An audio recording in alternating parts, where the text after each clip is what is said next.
Bulatkan tekad kuatkan hati, negeri ini memanggilmu kawan.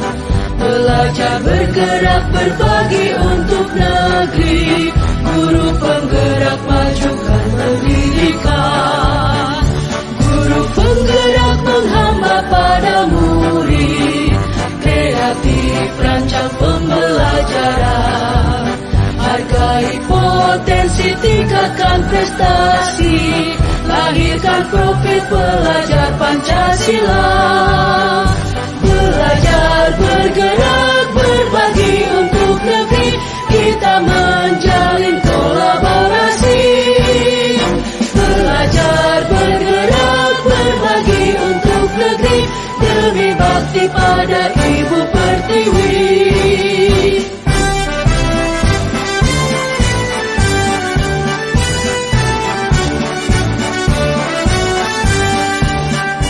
Bulatkan tekad kuatkan hati, negeri ini memanggilmu kawan.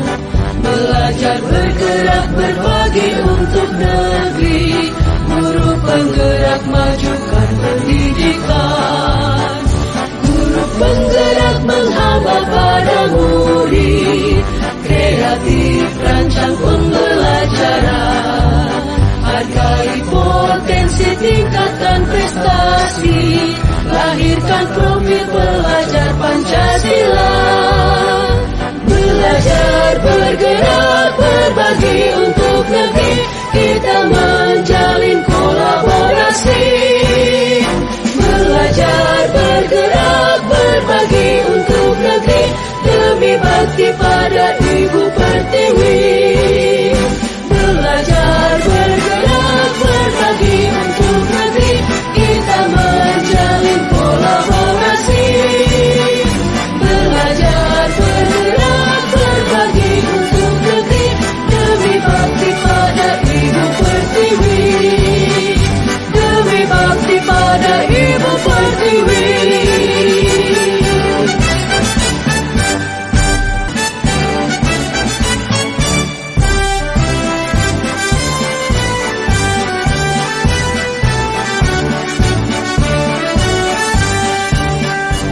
Bulatkan tekad kuatkan hati, negeri ini memanggilmu kawan. Belajar bergerak berbagi untuk negeri, guru penggerak majukan pendidikan. Guru penggerak menghamba pada murid, kreatif rancang pembelajaran. Hargai potensi, tingkatkan prestasi, lahirkan profil pelajar Pancasila. Belajar bergerak berbagi untuk negeri, kita menjalin kolaborasi. Belajar bergerak berbagi untuk negeri, demi bakti pada Ibu Pertiwi.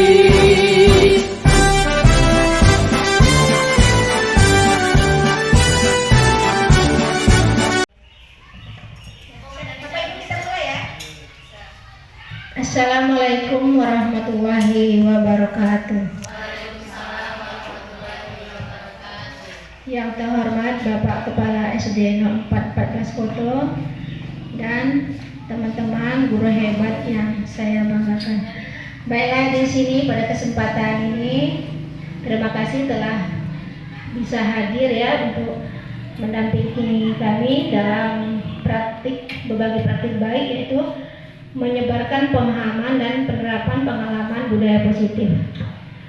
Puji dan syukur kita panjatkan kehadirat Allah Subhanahu wa Ta'ala, yang mana yang telah membawa kita, memberikan rahmat kesehatan sehingga kita bisa berkumpul di sini seperti biasanya. Selawat beriring salam tidak lupa kita panjatkan kehadirat Nabi Muhammad SAW, yang mana telah membawa kita dari alam kebodohan ke alam yang penuh ilmu pengetahuan yang kita rasakan saat ini. Baiklah, untuk mempersingkat acara ini, sebelum saya memaparkan materi, saya meminta kepada Bapak Kepala Sekolah untuk menyampaikan kata sambutan kepada Bapak, kami persilakan.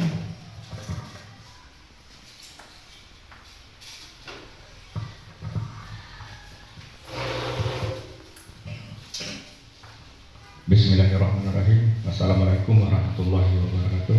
Waalaikumsalam. Mari kita bersyukur kepada Allah SWT yang telah melimpahkan rahmat dan karunia-Nya kepada kita semua sehingga kita dapat melaksanakan aktivitas kita, yaitu selaku abdi negara. Kemudian selawat serta salam kita serahkan kepada arwahnya junjungan kita, Allahumma shalli ala sayyidina Muhammad wa ala ali sayyidina Muhammad. Semoga kita nanti sampai di umur lahir dalam keadaan lindungannya dan mendapatkan pertolongan dari beliau nanti, yaitu berupa syafaat. Amin. Amin. Kemudian Bapak dan Ibu guru yang saya hormati, pertama, kita hari ini melakukan kegiatan yaitu tentang cara guru penggerak, di mana insya Allah nanti pada akhirnya ada 2 orang guru penggerak di sini, yaitu Ibu Rusmanita dan Ibu Ning. Nanti pada akhir tahun ini mudah-mudahan mereka ini lancar dan tidak ada kekurangan apapun. Mari kita dukung semua program dari beliau ini. Semoga sekolah kita ini ke depannya lebih baik daripada hari ini. Kemudian yang belum mengikuti, supaya mengikuti jejak beliau berdua ini.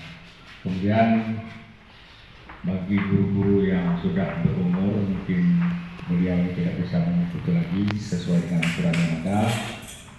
Saya rasa tidak mengurangi daripada lancarnya program pendidikan nasional, kemudian pada pendidikan BSD ini khususnya. Mari kita dukung semuanya apapun bentuk program. Dan saya juga menghormati guru yang senior ini. Mereka-mereka ini saya rasa sudah siap dengan segala pengalaman. Namun beliau ini hanya aturan yang tidak bisa, yang sudah ditetapkan pemerintah, sehingga kita di sini terhambat oleh aturan itu. Sebenarnya kalau aturannya itu bebas, mungkin guru-guru di sini ini semuanya bisa mengikuti program pemerintah, yaitu tentang guru penggerak. Mudah-mudahan saya selaku kepala sekolah, pimpinan di sini, tanpa dukungan dari bapak dan ibu guru, mungkin sekolah ini tidak bisa berjalan lancar seperti sekarang ini. Mudah-mudahan ke depannya mari kita kompak lagi, karena kita tidak ada dukungan daripada beliau ini, saya rasa juga tidak bisa berjalan dengan baik. Itu saja yang perlu saya sampaikan. Sekali lagi selamat bekerja, mudah-mudahan kita dalam lindungan Allah SWT. Sekian saja. Assalamualaikum warahmatullahi wabarakatuh.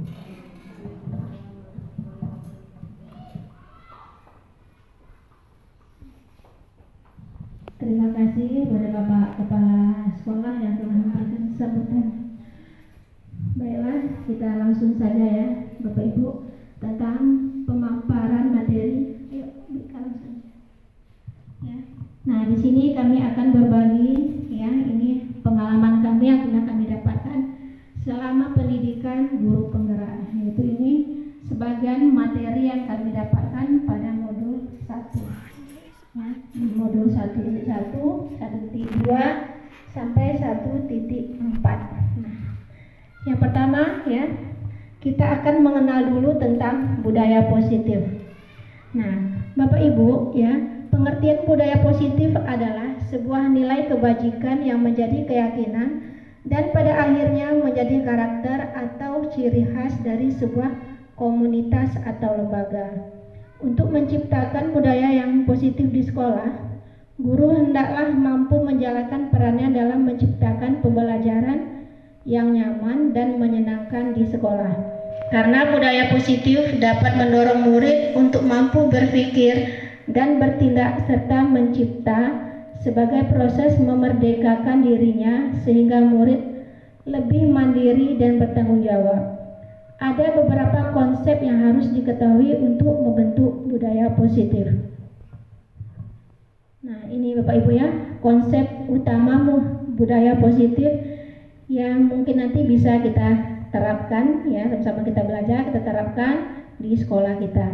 Yang pertama, ada perubahan paradigma belajar, kemudian disiplin positif, kebutuhan dasar manusia, motivasi perilaku manusia, 5 posisi kontrol, keyakinan kelas, segitiga restitusi.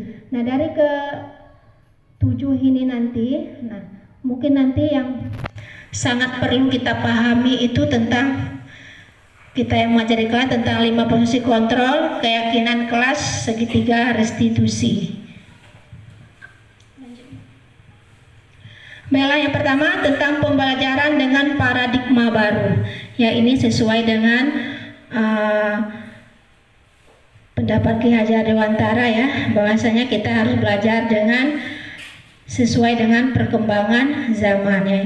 Pembelajaran dengan paradigma baru merupakan pembelajaran yang dirancang berdasarkan prinsip pembelajaran berdiferensiasi, sehingga peserta didik belajar sesuai kebutuhannya berdasarkan tahap perkembangan sesuai dengan teori psikologi modern untuk mewujudkan belajar sesuai profil Pancasila. Nah, ini Bapak Ibu ya, untuk sekarang modul yang kami pelajari itu tentang pembelajaran berdiferensiasi. Nah, ini kayaknya sangat cocok ya untuk kita terapkan. Ini juga dianjurkan karena pembelajaran berdiferensiasi ini adalah kita belajar melihat kemampuan anak. Yang biasa kan kita kalau anak kan kita pukul pukul rata aja, anak yang bisa dan tidak. Nah, dengan pembelajaran berdiferensiasi ini kita sesuaikan dengan kemampuan anak.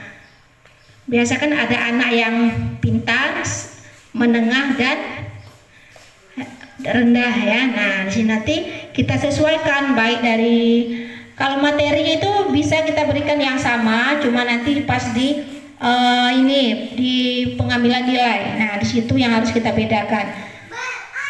Lanjut.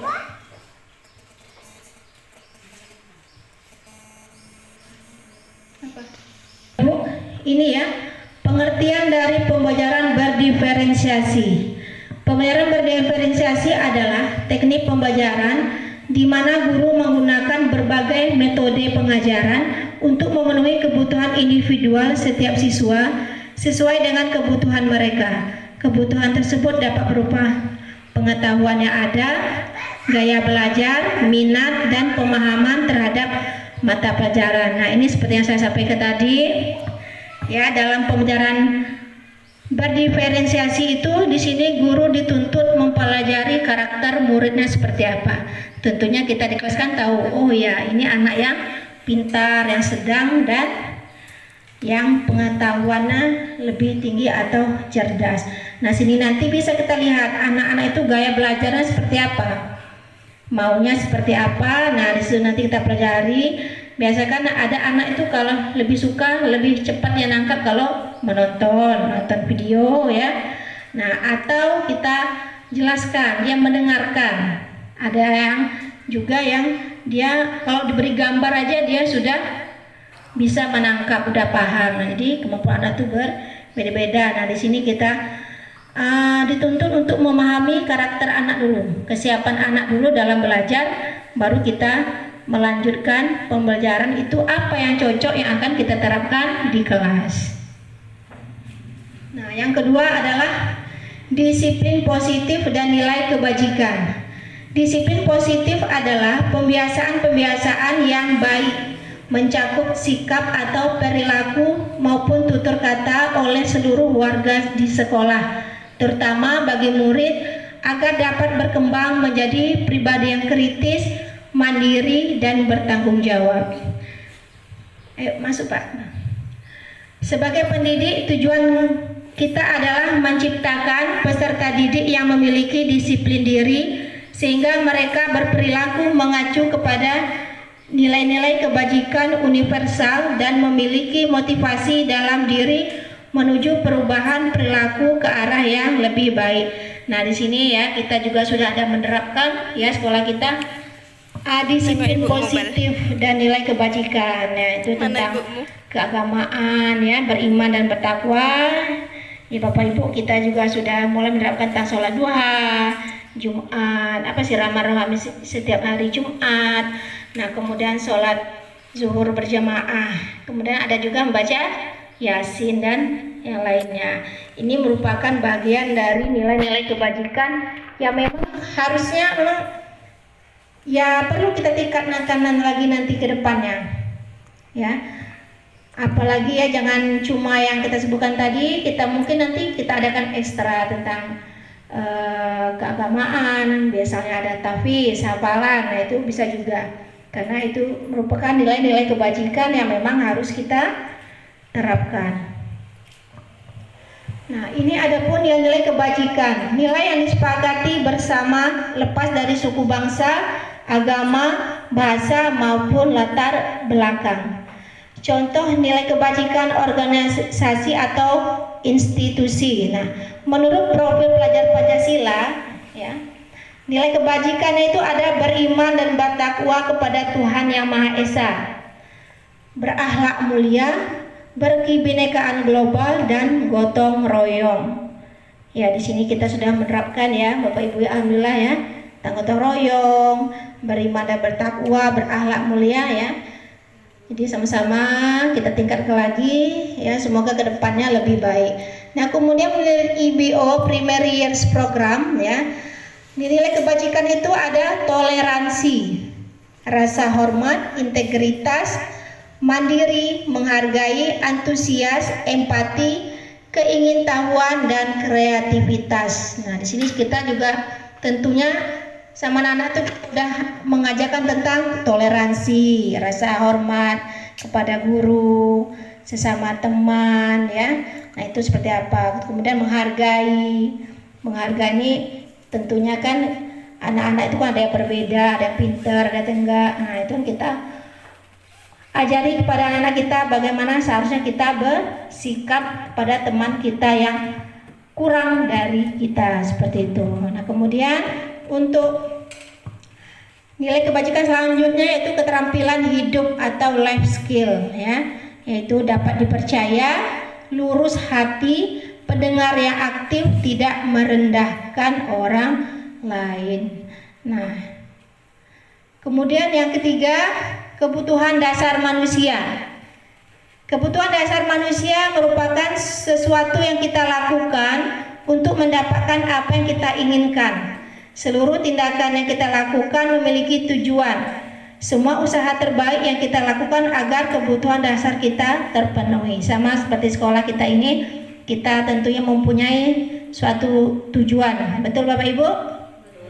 Iya, kita mempunyai suatu tujuan, yaitu sudah terpampang di visi sekolah kita, visi misi. Nah, itulah tujuan dari kita di sekolah ini. Ngapain saya hari ke sekolah? Nah, itu tujuan kita. Ya,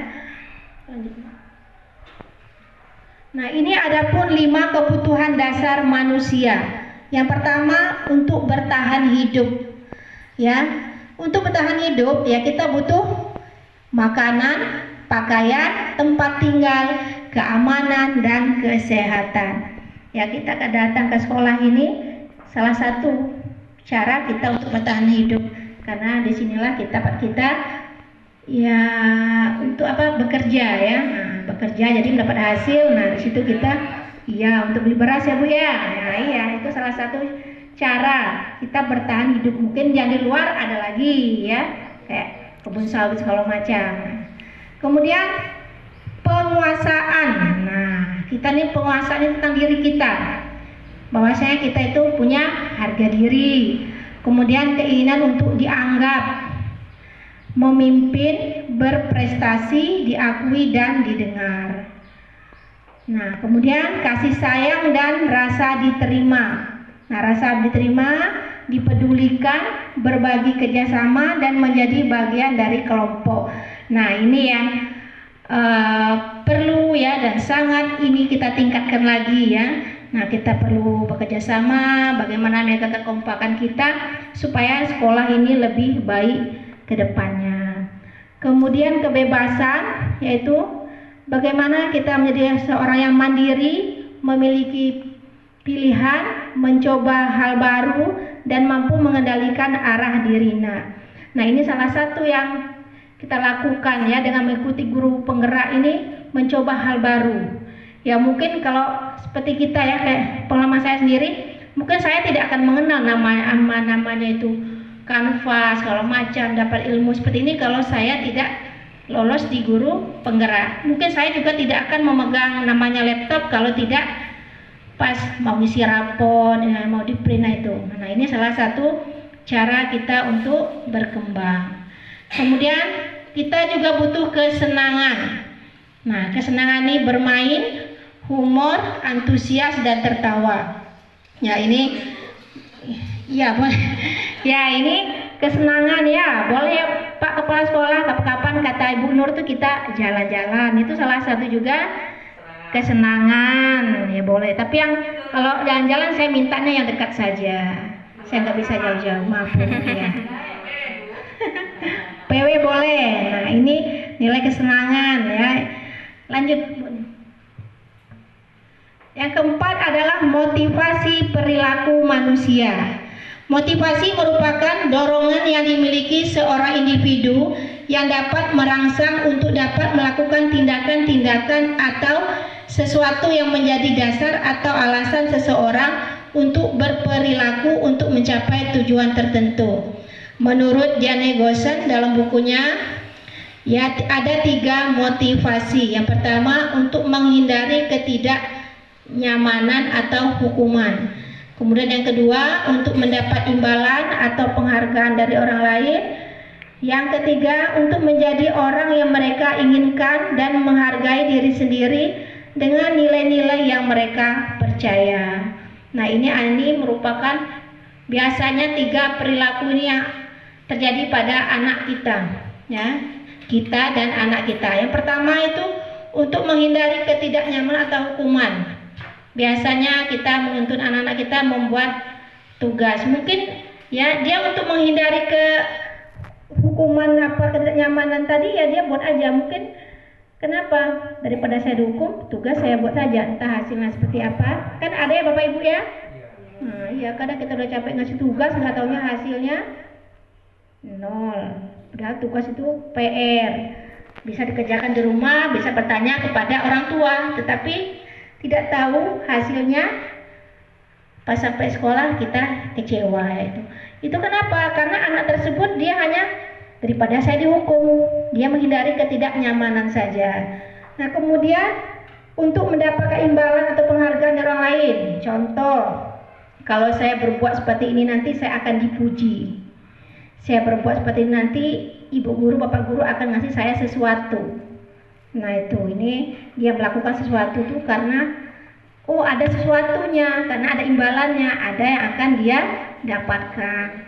Kemudian menjadi orang yang mereka inginkan dan menghargai diri sendiri. Nah sebaiknya ini yang bisa diterapkan oleh anak-anak. Oh ya, saya kan mengerjakan tugas yang diberikan oleh ibu guru itu kan untuk diri saya sendiri. Jadi saya harus belajar biar saya tahu.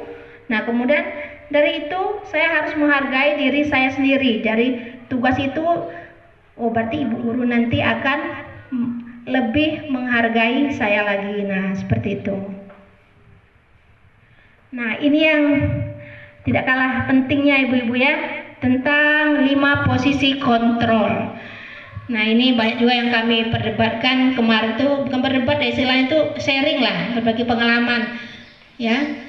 Ini nanti kita akan tahu kita berada di posisi mana dari 5 ini. Apakah kita sebagai penghukum, pembuat rasa bersalah, teman, pemantau, atau manajer. Nah ini contoh kasusnya Bu ya, biar mudah membedakan tadi kita berada di posisi yang mana. Contoh ya, saat upacara kita banyak mendapatkan anak-anak kita yang tidak lengkap ya Bapak Ibu. Kadang kita pisahkan barisannya, ada beberapa anak. Nah, kalau kita itu sebagai penghukum, ya di posisi kita sebagai penghukum, kita tuh meminta siswa berdiri depan barisan. Berdiri depan barisan dan menyuruh siswa atau menyuruh siswa setelah upacara berlari mengelilingi lapangan. Nah, ini kalau sudah menyangkut tentang fisik, berdiri, berlari, nah itu merupakan sebuah hukuman. Jadi guru itu merupakan seorang yang suka penghukum, suka menghukum. Nah, itu perbedaannya. Kemudian kalau pembuat merasa bersalah, nah kita akan mengeluarkan kata-kata atau statement itu seperti ini. Berapa kali ibu bilang sama kamu, ibu kecewa sama kamu. Nah, dengan kata itu kan, oh ibu ini udah, jadi dia merasa bersalah karena sudah membuat ibu guru atau bapak guru kecewa. Nah, mungkin kita pernah berkata yang lain dari ini, atau ibu itu tidak suka sama kamu tuh nakal sekali, ya.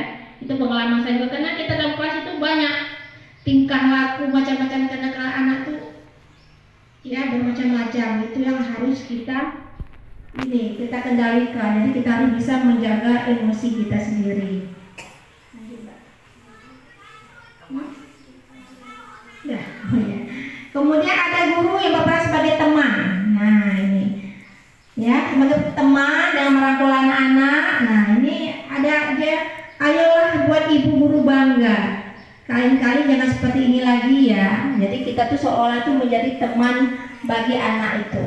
Jadi kita pegang rambut, pegang pundaknya sambil kita berkata, ayo nak, berubah dong buat ibu menjadi bangga, ya. Jangan seperti ini lagi. Nah, itu contoh dari guru yang memperlakukan anak sebagai teman. Kemudian ada guru sebagai pemantau. Nah, sini dia memantau, ya. Nah, kamu sudah melanggar, kamu sudah melanggar. Apa hukuman dan konsekuensinya? Nah, ini jadi guru itu memantau. Dia melihat perilaku anaknya. Nah, kemudian dia bertanya, ya apa hukuman dan konsekuensinya dari hal yang telah kamu lakukan tadi? Jadi anak-anak itu dipantau, paham nggak kalau dia sudah melakukan, oh saya tidak memakai atribut lengkap, jadi saya sudah melanggar. Terus apa hukuman dan konsekuensinya? Ini anak itu memilih sendiri hukuman apa yang dia mau. Kalau saya tidak memakai atribut, jadi konsekuensinya saya bagaimana? Nah, seperti itu. Nah, kemudian ini posisi yang kelima. Ini yang diharapkan, ya. Kita sebagai guru itu sebagusnya, ya, kita berusaha menjadi guru, ya, di posisi manajer. Nah, kalau di posisi manajer ini kita harus lebih sabar, Bapak Ibu. Dari segi sikap kita lemah lembut, tutur kata lemah lembut. Nah, jadi di sini kita gimana ya? Kita harus bisa untuk mengendalikan amarah kita. Jadi ya, ini contoh kata-katanya. Apakah kamu tahu kesalahanmu? Kira-kira apa yang akan kamu lakukan untuk memperbaiki kesalahan kamu ini? Nah, jadi kita tuh tidak semerta-merta membuat anak tuh, ya udah kamu melanggar, kamu lari 10 kali, atau kamu berdiri setengah jam, tarik telinga, pegang telinga. Nah, bukan ya, ini yang kita diharapkan ya untuk ya modal pengajaran yang sekarang ini kita di posisi manajer, bagaimana kita bersikap yang lebih baik ya untuk menyadarkan anak tuh biar dia tuh sadar gitu. Ya, apa kesalahan dia tanpa kita harus menggunakan kekerasan, menggunakan kata-kata yang tidak baik. Itu posisi manajer. Nah, kira-kira sekarang Bapak Ibu udah tahu ya. Nah, tadi ada 5 posisi kontrol yang kita jalani. Nah, posisi kontrol apakah aku? Nah, kira-kira yang mana Bapak Ibu? Apakah penghukum, pembuat merasa bersalah, teman, pemantau, atau manajer yang kita ini? Teman dan manajer. Alhamdulillah, masih ada ini ya. Nah. Tapi kadang yang menghukum juga. Iya. Semuanya yang pasti pernah. Iya benar ya, sama Bu ya, karena kita belajar dari pengalaman ya. Kita ya sama, saya juga pernah menjadi penghukum. Kalau teman dan manajer itu hanya Enggak, tidak. Ada bisa terwujud. Harus ya. Nah, dari maka setelah saya mengikuti ini, oh jadi seorang guru tuh harus itu, oh memang harus seperti ini. Jadi memang kadang sebenarnya sekarang kan ada itu guru yang di ini penjara semacam sekarang yang kita baik kan. Karena apa? Karena kita tidak paham tadi posisi 5 kontrol tadi. Nah, makanya sini kita diarahkan ke sini. Oh, jadi kita harus jadi guru tuh yang sebagai manajer. Jadi kita memimpin kelas, memimpin anak-anak kita itu ya seperti kita sebagai pimpinan di kelas ya, supaya dihargai, disenangi anak itu seperti apa. Kita harus mengajarnya seperti apa supaya anak-anak senang sama pengajaran kita begitu. Nah, ini Ibu ya, yang keenam adalah keyakinan kelas. Nah, ini nanti bisa nanti ya, ini dari ilmu kami dapat nanti bisa kita terapkan untuk semester awal nanti bisa kita ini sama-sama kita membuat keyakinan kelas. Nanti keyakinan kelas itu kalau dulu namanya ya, mengapa harus keyakinan kelas? Mengapa tidak peraturan kelas? Biasa kan ada tuh nama tuh tata tertib sekolah atau peraturan sekolah. Nah, sekarang tidak boleh lagi seperti itu Bapak Ibu. Namanya keyakinan kelas, bukan peraturan kelas. Karena kita masuk keyakinan kelas itu apa? Kita meyakinkan, memberi keyakinan kepada anak-anak itu bahwa hal yang kita sepakati ini dari keyakinan kelas ini adalah hal yang baik. Sedangkan kalau aturan, ya, kalau dulu kan aturan, nah aturan itu sudah dibuat sebelumnya, ya, jadi kita hanya menyampaikan saja, ya. Sedangkan keyakinan kelas dibuat bersama-sama, disepakati dan diyakini baik untuk dipatuhi. Contohnya, kalau aturan itu atau peraturan, kita sudah buat dulu pertama ini di kertas, nanti kita sampaikan anak-anak, ini peraturan kelas kita ini. Nah, seperti itu. Jadi sudah ditentukan dulu sebelumnya. Sedangkan kalau keyakinan kelas, ya, keyakinan kelas itu kita sepakati bersama-sama. Kita sepakati dulu bersama-sama bersama anak. Jadi yang menentukan itu anak-anak. Ya, anak-anak dia kelasnya itu mau dibawa kemana, mau dibawa seperti apa. Nanti kalau nanti dia melanggar ini peraturan yang telah disepakati, nah dia tahu konsekuensi atau akibat dari yang melanggar tadi itu apa. Nah, jadi dia mikir lagi, oh ya kalau saya seandainya mau datang terlambat, nanti saya seperti ini. Nah, jadi dia akan menyadarinya. Jadi setiap perilaku yang kita lakukan di dalam kelas itu dapat menentukan terciptanya sebuah lingkungan yang positif. Perilaku warga kelas tersebut menjadi sebuah kebiasaan yang akhirnya membentuk sebuah budaya positif. Itu namanya keyakinan kelas. Nah, ini contohnya Bapak Ibu. Nanti bisa kita terapkan dalam membuat keyakinan kelas. Kita meminta pendapat pada anak-anak, ya, menggunakan kertas sticky note itu nanti kita tempelkan. Nah, dari situ kita ambil kesimpulan anak-anak maunya kelas itu seperti apa. Nah, dari pendapat anak-anak itu nanti baru kita rubah ke kalimat atau pernyataan yang positif untuk peraturan. Nah, jadi keyakinan kelas itu bersifat abstrak, berupa pernyataan universal, ya. Universal maksudnya itu umum.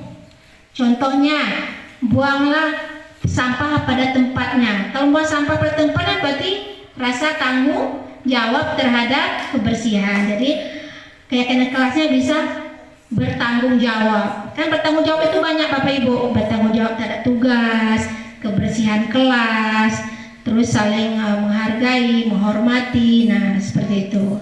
Kemudian sedikit saja agar mudah diingat. Jadi dalam keyakinan kelas itu tidak usah panjang-panjang Bapak Ibu. Nanti kita buat panjang lebar. Tidak boleh membuang sampah di kelas atau sembarangan. Cukup kita buat saja menjaga kebersihan. Kalau menjaga kebersihan itu kan umum. Tidak hanya di kelas, tetapi lingkungan sekolah juga semuanya. Berarti dimanapun dia berada, dia wajib menjaga kebersihan lingkungan kelas, seperti itu. Kemudian kita buat sesuai dengan kondisi kelas dan sekolah sehingga mudah diterapkan. Jadi kita pahami dulu kelas kita tuh seperti apa, anaknya seperti apa. Kan berbeda Bapak Ibu, kelas 1, kelas rendah sama kelas tinggi. Nah itu kan berbeda, jadi kita sesuaikan peraturannya seperti apa. Biasanya kelas rendah itu kan dia lebih suka ke hal yang konkret, yang nyata ya, baru dia paham. Karena kelas rendah itu pemahamannya masih tahap berkembang, dia masih belajar. Jadi kita yang memberikan contoh-contoh yang konkret. Kemudian keyakinan kelas itu ya, semua warga sekolah atau kelas dilibatkan dalam membuat keyakinan kelas. Ya kalau untuk di kelas ya, kita ngomong di kelas dulu. Nah jadi semua dilibat, bukan cuma gurunya aja. Jadi karena apa, di kelas itu siapa yang berada, yang menjadi warga kelas? Guru dan murid. Jadi mereka yang ini menentukan, oh ya Bu, kita harus seperti ini, seperti ini. Nanti tugas gurunya merubah kata-kata dari anak-anak itu menjadi kalimat yang positif. Kemudian untuk peraturan sekolah, nah jadi kita sebagai kepala sekolah, semuanya dewan guru, nah kita yang ini yang harus terlibat dalam menentukan keyakinan sekolah apa yang harus kita ini, bukan peraturan lagi ya Bapak Ibu ya. Kalau sekarang ini keyakinan sekolah apa yang harus kita buat sehingga nanti kita bisa berpatokan dari itu. Kalau saya melanggar keyakinan sekolah ini, contoh ya memang ya saya sendiri, saya sering terlambat ya, mungkin jarang tepat waktu. Nah itu nanti bisa jadi keyakinan sekolah. Kita sepakati kalau itu, kalau terlambat itu masuk ke mana Bapak Ibu? Kedisiplinan. Jadi keyakinan sekolahnya apa? Disiplin. Nah berarti kata-kata harus itu aja, tidak usah datang tepat waktu, tidak boleh terlambat. Jadi kata positifnya itu disiplin. Disiplin kan banyak, tidak cuma tentang kehadiran, disiplin dalam tugas dan yang lainnya. Iya, kalau bisa usahakan, kalau tidak ada yang penting-penting yang mendesak, usahakan datang tepat waktu. Itu disiplin harapannya. Mudah-mudahan ya Bapak Ibu ya. Lanjut. Nah ini Bapak Ibu, contohkan contoh keyakinan kelas. Nah jadi kata-katanya itu tidak ini. Ini saya ambil aja ini ya, ambil dari internet, saya comot dulu. Ini nanti untuk kita terapkan di kelas kita nanti. Nah ini kita buat seperti ini. Nah ini contoh kelas 6 SD 4 Sadang. Nah yang pertama, hadir tepat waktu. Kemudian berdoa sebelum dan sudah belajar, menjaga kebersihan kelas dan sekolah, bersikap jujur, saling menolong, menghormati dan menyayangi, belajar dengan bersungguh-sungguh. Nah ini ada rasa tanggung jawabnya. Jadi di dalam keyakinan kelas itu kita tidak usah banyak-banyak, dikit aja, tetapi kata-katanya sudah mencakup dari semua hal yang kita butuhkan. Nah itu ada lagi, apa itu? Bekerja sama, menjaga kebersihan kelas, ada menjaga dan meletakkan barang sesuai tempatnya. Ini bagus juga, karena kan kita kan ada buku paket, setelah pakai anak biasanya ya udah mana dia ini, maka kadang sering buku kita tuh kececer. Jadi dengan membuat keyakinan kelas ini, harapan kita nanti oh ya setelah dipakai anak kita ajarkan langsung di mana dia akan meletakkannya. Kemudian datang tepat waktu dan aktif di kelas. Nah ini keaktifannya kayaknya bagus juga nih Bapak Ibu. Kadang kita kan ada kita meminta berdiskusi dengan anak-anak, kan ada tuh anak yang tidak mau berbicara. Ya, kenapa? Itu karena dia belum terbiasa. Ya, nah mungkin nanti bisa kita pelan-pelan kita ini biar anak kita berani, bagaimana dia bisa berbicara ke depan. Kita bisa melatih dengan cara berdiskusi kelompok kecil. Bisa juga nanti. Jadi dari situ udah, karena terbiasa itu dia makan akan mudah dilaksanakan ya. Lanjut. Nah, ini yang terakhir ya, yang ketujuh, segitiga restitusi. Nah ini kemarin yang saya minta komen kemarin di WA group tuh ya ini. Ini cara kita dalam mengatasi permasalahan yang kita hadapi dengan anak kita ya, kenakalan proses ya segitiga restitusi itu Bapak Ibu, suatu proses dialog yang dijalankan oleh guru agar dapat menghasilkan murid yang mandiri dan bertanggung jawab. Ya, proses segitiga restitusi itu ada pertama menstabilkan identitas dulu, kemudian validasi tindakan yang salah, dan menanyakan keyakinan. Nah, tadi inilah hubungannya keyakinan kelas sama segitiga restitusi ini. Jadi Bapak Ibu, keyakinan kelas itu wajib ya itu kalau kata saya. Kalau bisa kita terapkan nanti, pasti semester pertama nanti kita semuanya membuat keyakinan kelas itu sebagai patokan kita ya dalam ini mengatasi masalah-masalah yang akan terjadi pada anak-anak kita nanti. Nah, ini contoh menstabilkan identitas ya berdasarkan prinsip membuat kesalahan adalah bagian dari proses pembelajaran.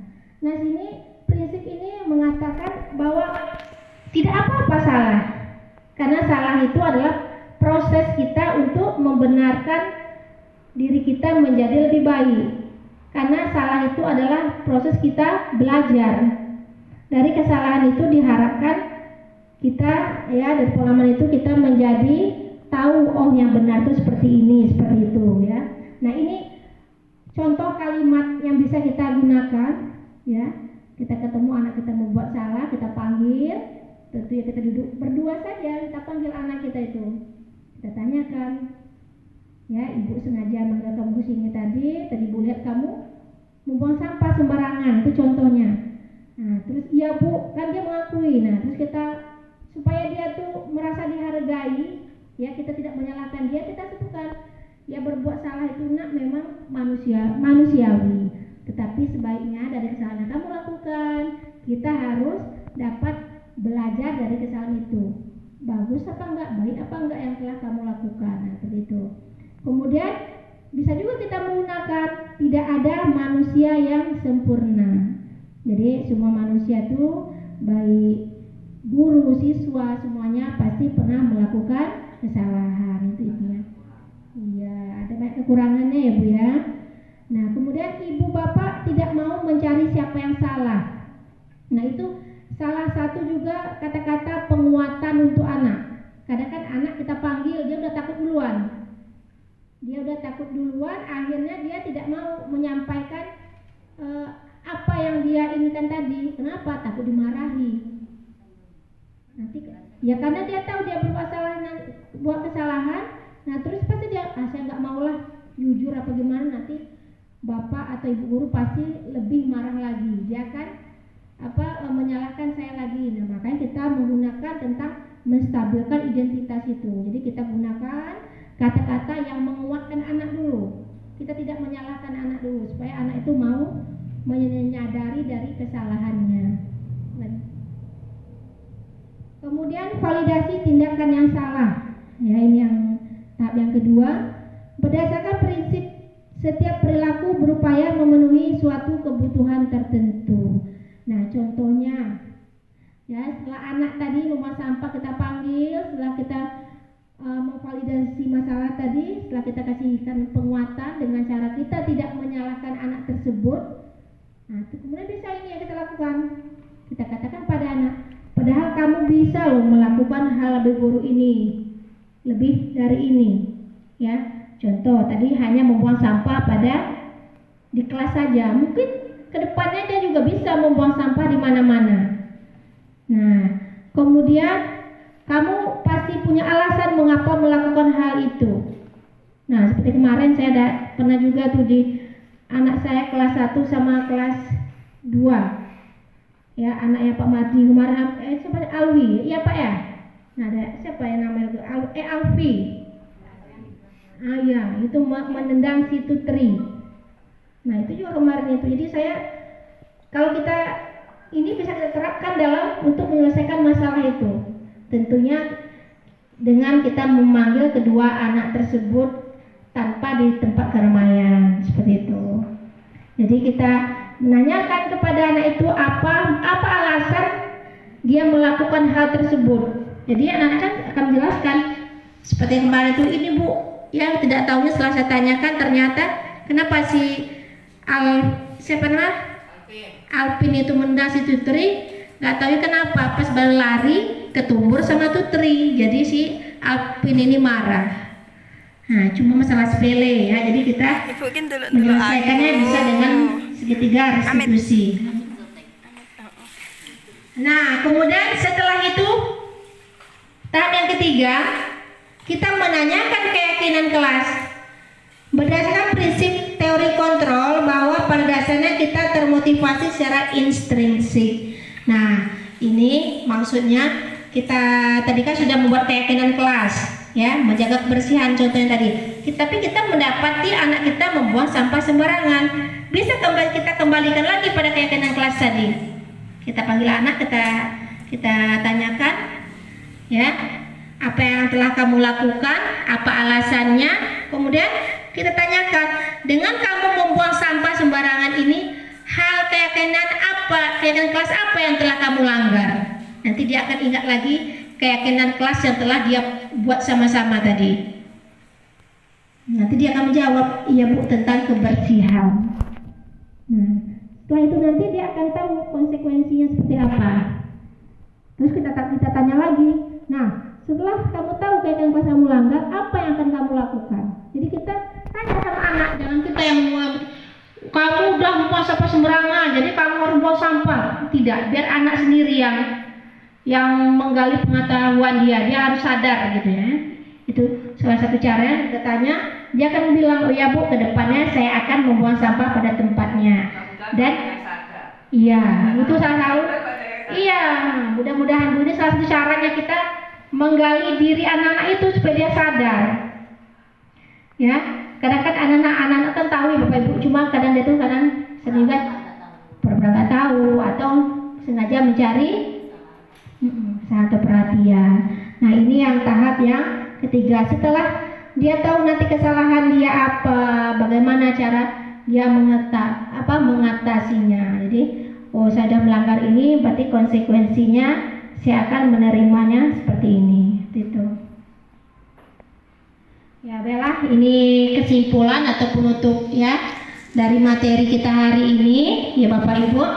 Dalam penerapan program disiplin positif di sekolah, guru hendaknya memiliki standar kepribadian. Jadi kita mulai dari diri kita sendiri dulu. Jadi dari hati kita, oh ya, saya ini ngajar ini tujuannya untuk apa? Kita harus bertanya pada diri kita sendiri dulu. Kita harus bagaimana bersikap itu seperti apa. Nah, seperti itu.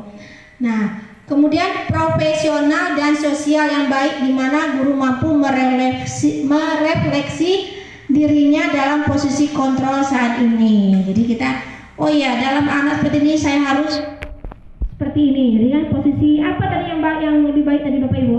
5 posisi kontrol tadi, manajer ya. Jadi kita berusaha di posisi manajer, tidak harus terbawa dengan rasa amarah atau emosi. Kadang kita kan ya, bukan ini, saya sendiri kadang udah anak buang sampah langsung, enak apa kamu ini, gitu, enggak. Jadi kita pelan-pelan saja supaya anak itu pelan-pelan kita menyadari anak-anak itu bahwasanya membuang sampah sembarangan itu tidak baik. Kemudian bagaimana perjalanan dirinya sebagai among atau manajer tadi, dirinya yang menuntun murid menjadi insan yang mandiri, merdeka dan bertanggung jawab. Ya, ini adalah standar nasional pendidikan yang diharapkan. Nah, seperti itu. Jadi sebelum kita mulai pekerjaan ya, kita harus tentunya mulai dari diri kita dulu ya. Kita maunya seperti apa, kita harus seperti apa. Nah, seperti itu.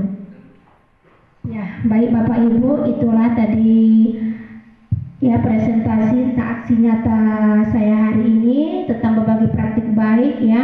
Mudah-mudahan apa yang disampaikan hari ini untuk kedepannya sama-sama kita belajar dan bisa kita terapkan di sekolah kita dengan tujuan satu ya, tujuan kita ya, demi kemajuan sekolah kita. Nah, itu. Baik Bapak Ibu, terima kasih atas kehadirannya. Silakan, ini makanan ada apa? Sekedarnya aja ya, sama ini silakan dinikmati ya. Ya, terima kasih untuk kehadirannya Bapak Kepala Sekolah dan rekan-rekan hebat saya, guru hebat saya semuanya. Saya ucapkan terima kasih. Jika ada kesalahan dalam penyampaian, saya minta maaf pada Allah, saya mohon ampun. Saya akhiri. Wassalamualaikum warahmatullahi wabarakatuh.